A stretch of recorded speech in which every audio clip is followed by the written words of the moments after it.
What it can do in terms of creativity is a more interesting question to me. There are some things it can do, there are some things it cannot do.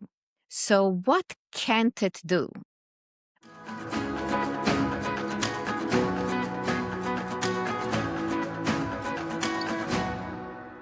And the biggest tool probably right now for us in the workplace is artificial intelligence. Can you say anything about how to use AI with it in the process of creativity, which includes divergence and convergence?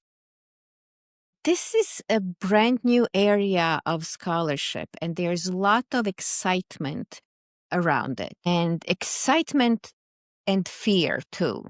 So there is excitement of this is a new tool. It can help us in different ways, and it does seemingly incredible things because it comes up with things very quickly. And there is also lots of fear from people whose work is creativity. And I think it is useful. I think it is certainly useful. It can put together wonderful summaries. It can do transcriptions. It can pick out key themes from conversations. And I think that's very helpful. What it can do in terms of creativity is a more interesting question to me. There are some things it can do. There are some things it cannot do. So what can't it do? Well, it cannot take initiative. What we do as human beings, we notice something in the world and we say, what about?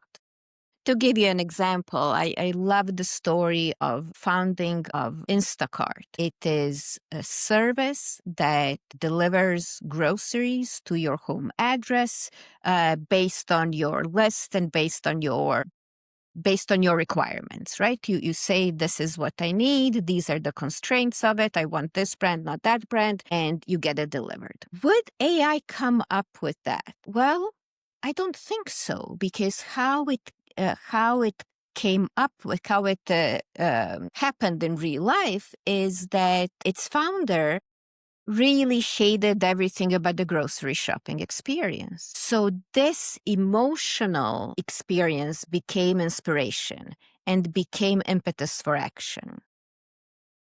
Now, the machine does not have that. You have to feed it information from which it can draw something.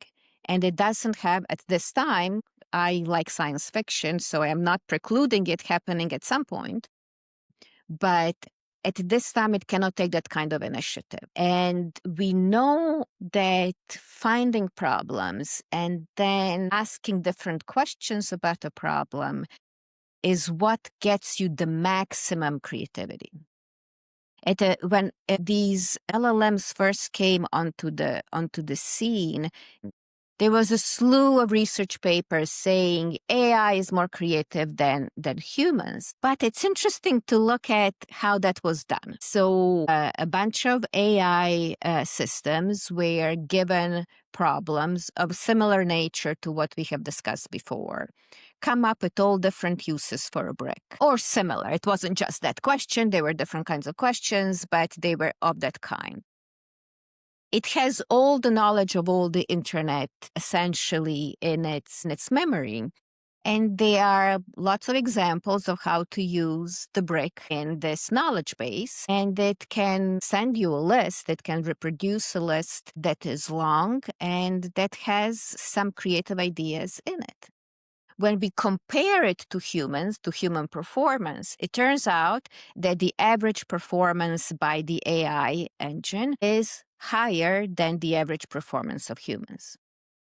Now that, if you just end up with that as a headline, sounds sensational.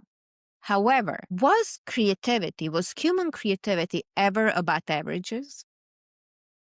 Or was human creativity about something that is different than the average, that is above the average? Or the quality of the idea, perhaps, as well, or something. Exactly. And when we take it like that, when we look at those human ideas that are on the top level of human performance, what you really mean by creativity, the AI doesn't reach it. There is no overlap there. Humans are in that higher level. They stay more creative. And that is just coming up with ideas. Now, humans can take those ideas, build something with them, make something in the real world. The AI is not the builder of ideas in the real world. So now we come back to the question from the very beginning. What do you think creativity is? Is it coming up with ideas? Well, then AI can do something that is, average creative. It's better than nothing. It's not zero creativity. But if we say creativity is also finding ideas, looking at them from different angles so that we can maximize it, then AI at this time cannot do. I'm just reminding myself of previous podcasts and try to connect and validate some of your thoughts. So a while ago, we had Scott Belson talk about the jobs to be done pyramid. And there he was talking about emotional jobs, and he's really built and expanded on the emotional thinking of that area. And in our conversation, I think we were pretty clear that in the convergent phase, there's real limitations with AI because, amongst other things, it doesn't have that emotional sense of what is important to one segment versus another segment of people. And so it'll struggle to make the choices of what's important. Had a great conversation with Scott Anthony when suddenly confronted with the need to bring AI into his business school teaching. Key conclusion, as man works as his machine, the wisdom of powerful prompting. It's only humans that can really write the prompts in a way that gets the answers out of the large language models. And sort of the flip side to that was with Vlad and his ideas of slow AI, which was, amongst other things, fundamentally saying, spend more time asking AI for questions that inspire the human mind rather than answers which dull it, was my takeaway. And I think from your description just meshes very well into that. So Yeah. we're slowly getting there on this journey on the Arcaro podcast to really work out how we can work synergistically, perhaps, with AI in the process of creativity and innovation. So thank you for that. Yeah, and I think that is the most powerful way of thinking about it. I keep being reminded of a different technology. Well, almost 2 centuries ago now, photography was invented. And there was a lot of writing at the time about photography is going to be the end of painting, the end of art, the end of visual art at least. And that did not happen, right? If I know my art history enough, that did not happen. And actually what happened is that whole new approaches to art were invented.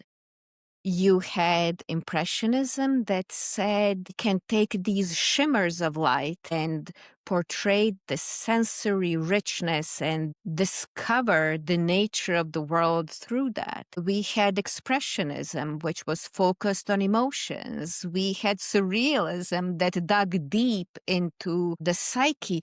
We have all of these different art movements that had nothing to do with portraying the world the way it looks like directly, like a photographer could see it and document it with a tool. But we also had photography as an art form in itself that developed. New tools do not eliminate existing art forms.